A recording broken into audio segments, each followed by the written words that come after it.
Chatter. It's a mobile application that lets users post messages and pictures to chatter boxes.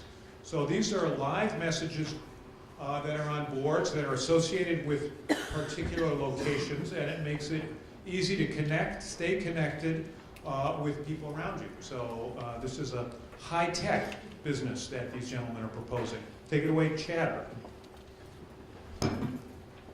All right, good afternoon. My name is James Scott. I'm here with my Chatter co-founders, Anthony Lunardi, Joe Corcoran, and Ben Duff. Before we get started, I'd just like to thank you, the audience, and you, the judges, for coming out. It's a privilege to be able to share Chatter with you today. First thing, I'd like you guys to take a peek at these whiteboards. You'll notice that they're labeled at the top with location. We just went out and had students that were in those locations share their thoughts and feelings, just whatever they wanted, on the board. Now, in a nutshell, that is what Chatter is. Chatter is a virtual whiteboard that's in every location around the country and hopefully later around the globe. We call those whiteboards chatter boxes. And you can only post those chatter boxes if you are in that location. Okay, so why Chatter? Why now? As I'm sure you guys are familiar, social media is a huge, booming, over $250 billion industry, highly competitive, but also almost shockingly lucrative.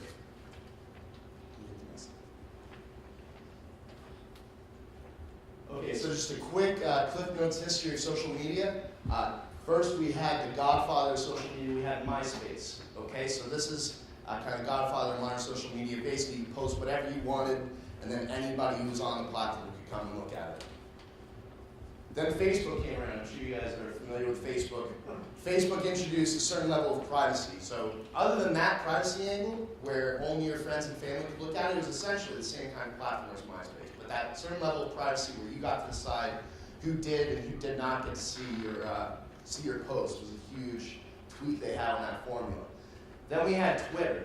Okay, so Twitter was essentially, for the most part, exactly like Facebook, but they said, hey, now you can't just post whatever you want. You can only post 140 character posts or less.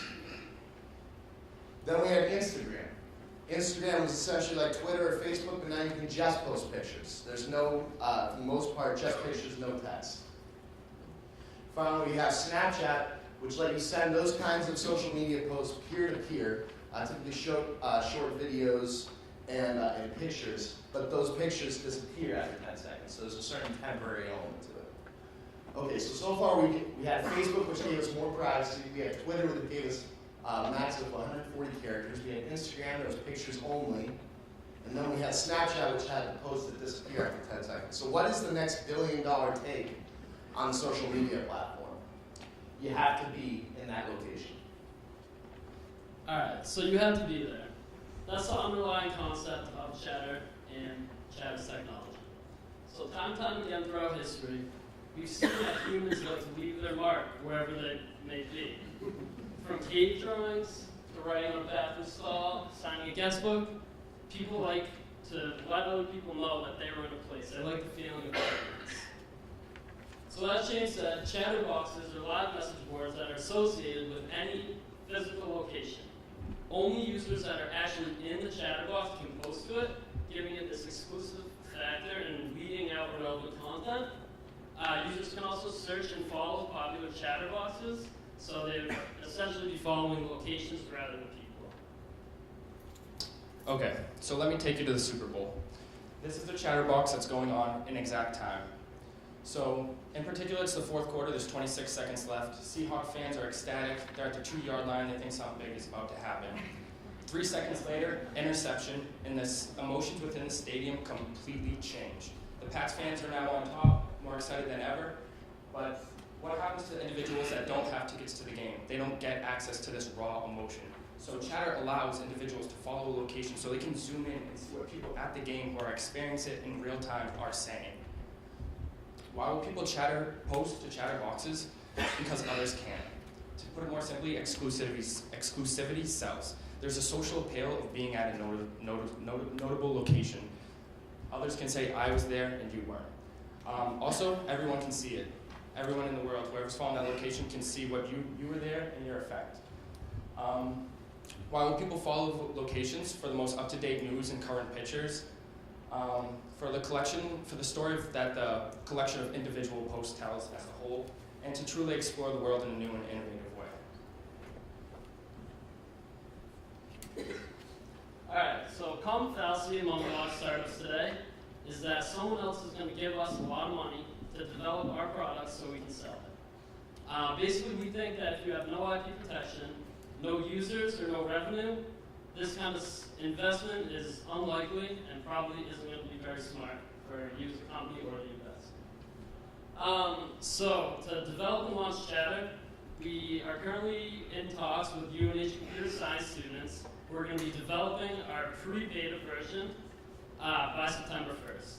So this is going to be pretty much the bare bones of what Chatter is. We're going to set up Chatter boxes around campus, have our soft launch on September 1st, and actually go out, recruit users, and begin to apply different marketing techniques that we're going to be recording, refining, and eventually scaling on a larger level.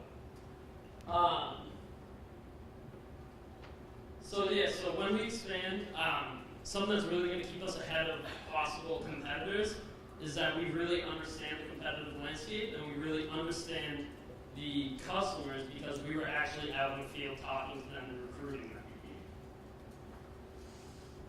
So this is also going to show our proof of concept, and once we do reach an investment stage, we're going to be able to scale at a much faster and more efficient level than anyone entering the market. So Joe touched on how we'll get out there and interact with potential users of our platform and really get the name out. And the four of us are very competitive individuals. We see this as a good way to increase the growth in our company and increase the user base. We will use a competitive factor to allocate the shares of equity in the company, and this equity will vest over a 36-month period. So financials, obviously they're important in a company such as this. I'm here to tell you that we don't have finances for the first year or so. We want to increase user base. That is our #1 goal. So we want to get out there, we want to increase the user base, and we see the user base as an exponential growth. Why we don't want to use financials is that Facebook, Twitter, those companies didn't have any advertising revenue for the first 20 million users. After 20 million users, you get revenue. And that's our goal too. Now, how will we get advertising revenue? We see a very good potential for advertising revenue in the chatterboxes themselves. Advertisers will pay to post to the chatterboxes, and that will give the opportunity for micro advertising. They will be able to reach out to potential customers right in the area, and those customers will go right to the company right afterwards. Maybe an event like this where you have everybody here, we're hungry afterwards. Maybe, say, Libby's posting specials after, and you want to go and get some dinner at Libby's right after the competition today.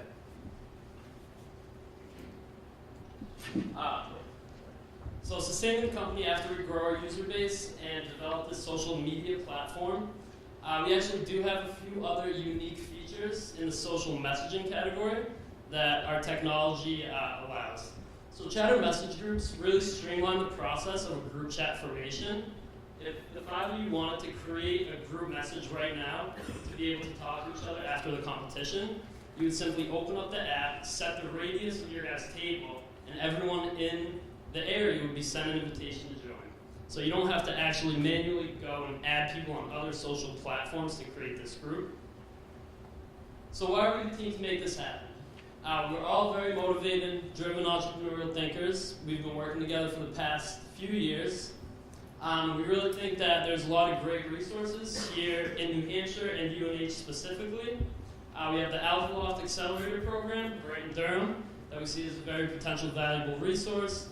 There's a great venture capital academy, and also the great talent of students and incredible state-of-the-art facilities that UNH has right here, we really think is going to aid in us starting this company. So at this time, we'd like to open the floor to any questions that you guys may have. Great presentation also.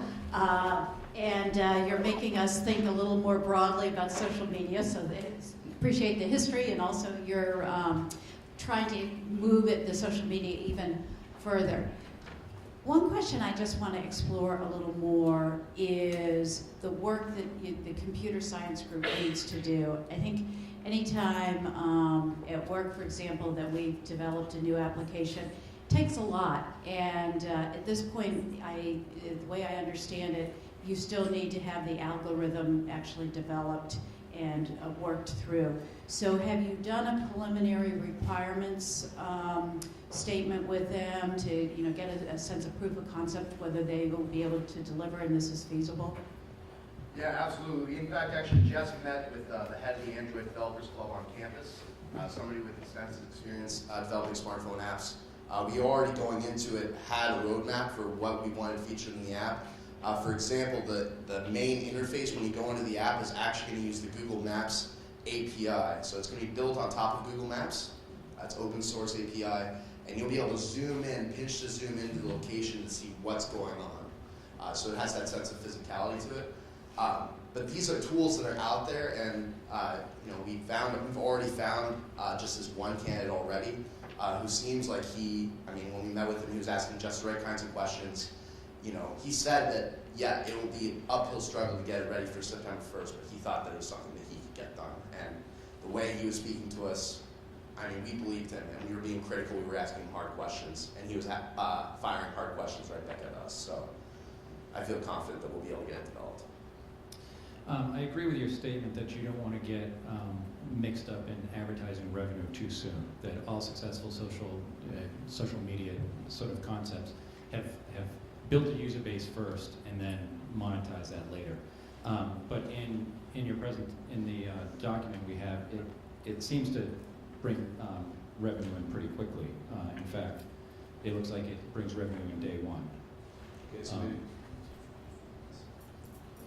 Yeah, so actually in the 5-page submission, we have tweaked our strategy moving forward from that. The $400,000 investment is something that we're going to look for after we've gained between like 15 and 2,500 users here at UNH and kind of proved our concept.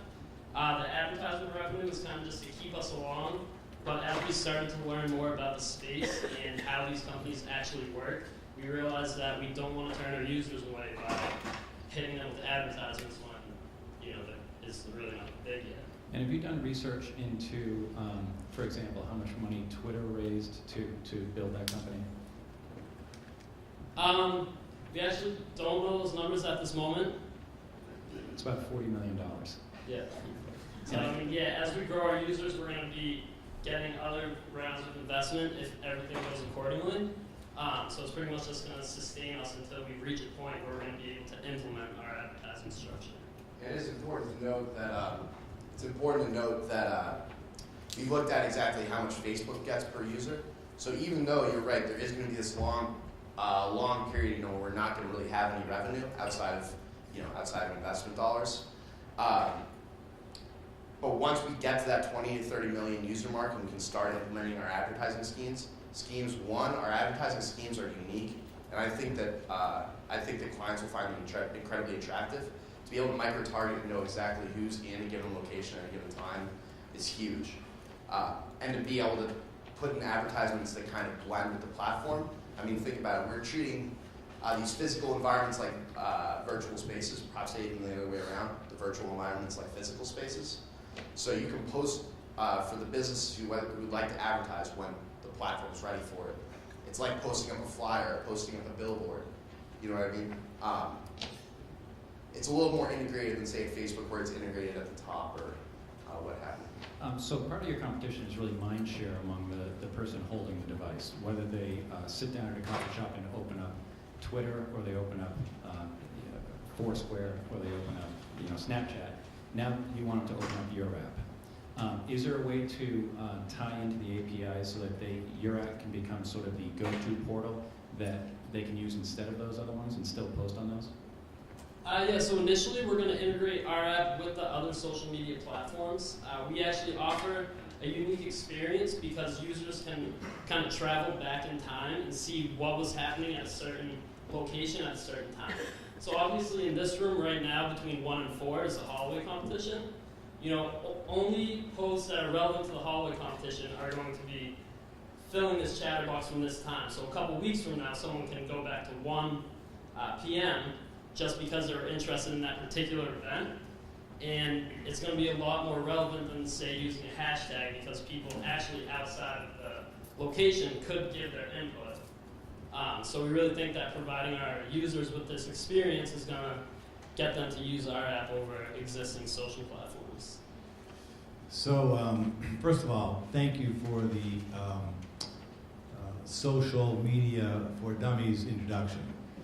It was very helpful. It really puts it into context for me. But I'm going to just piggyback off of kind of Eric's query, and that is that you have an initial estimate of needing $400,000 to get to the launch, as you say, of Chatter. And there will be other several rounds and so forth. Have you come to any determination at this point as to what percent of the company you as a team of owners are going to be willing to give up because you know that that's in your future? Ultimately, it's critical to maintain a controlling stake up until at least the point where we're ready to sell the company. None of us have any intention of giving over our control of the company until we've hit the 20, 30 million user mark, and even still we'll probably want to maintain control. So to answer your question, no, we're not going to sacrifice control of the company just to get the investment dollars.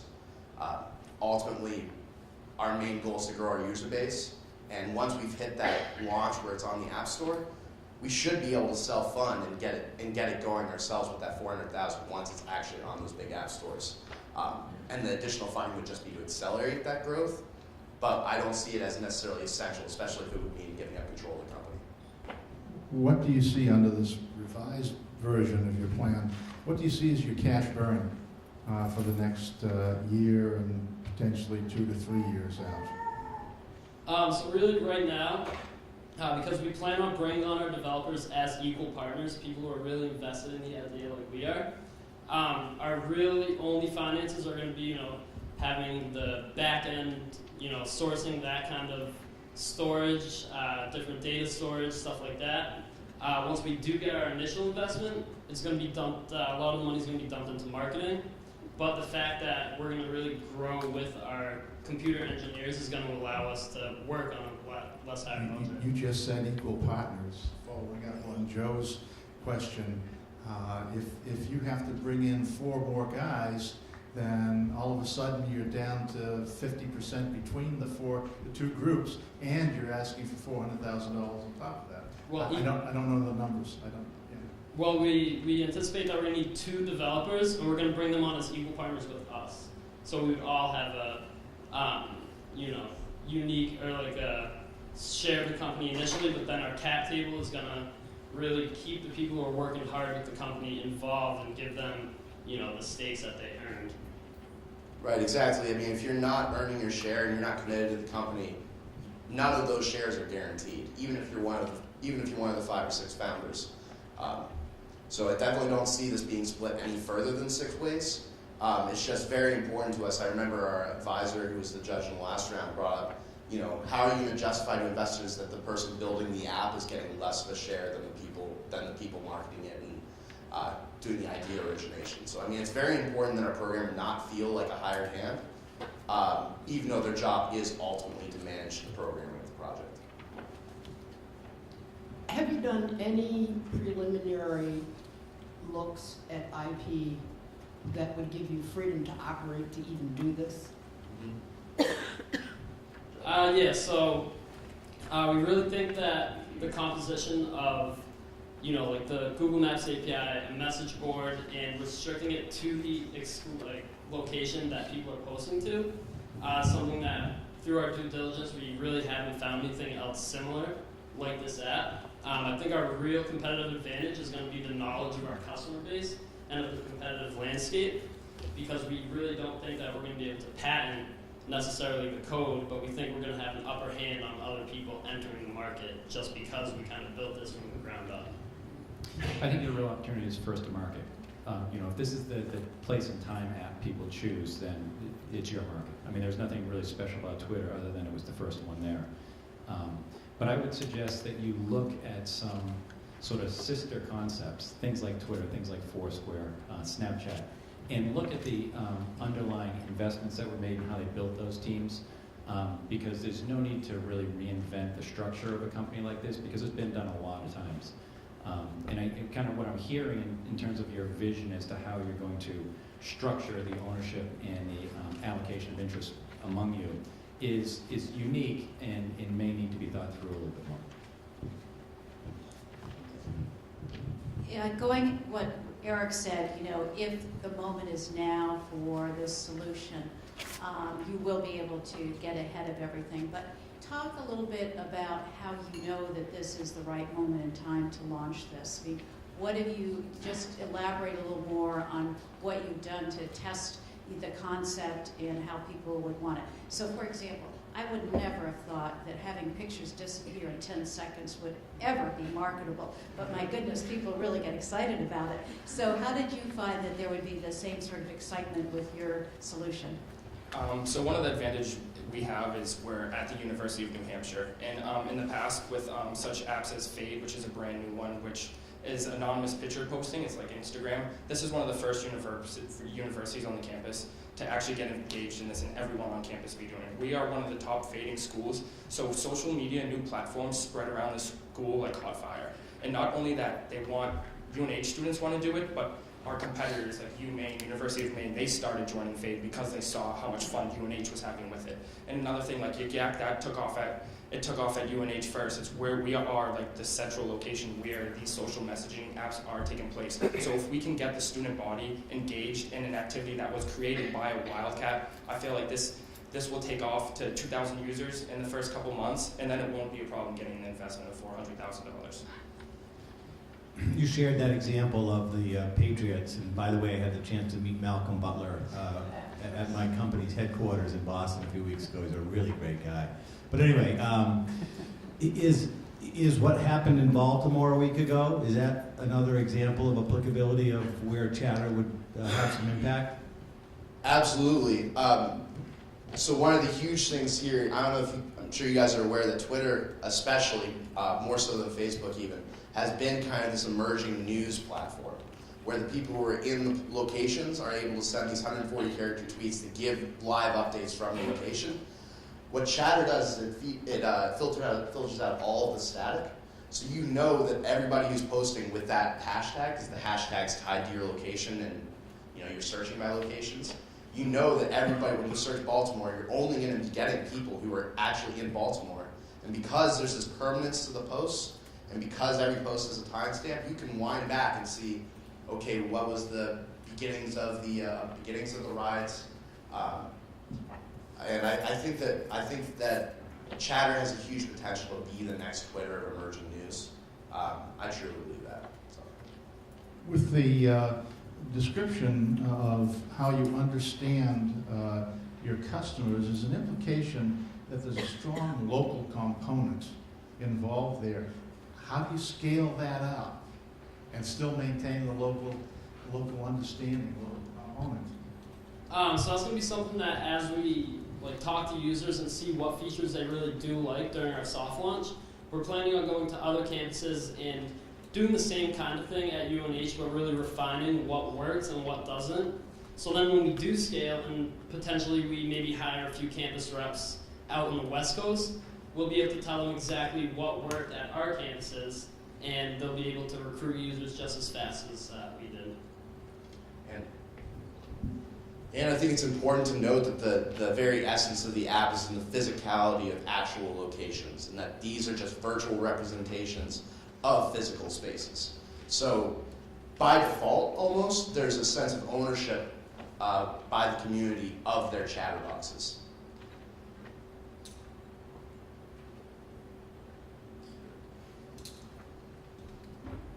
We have time for one more question. All right, thank you very much.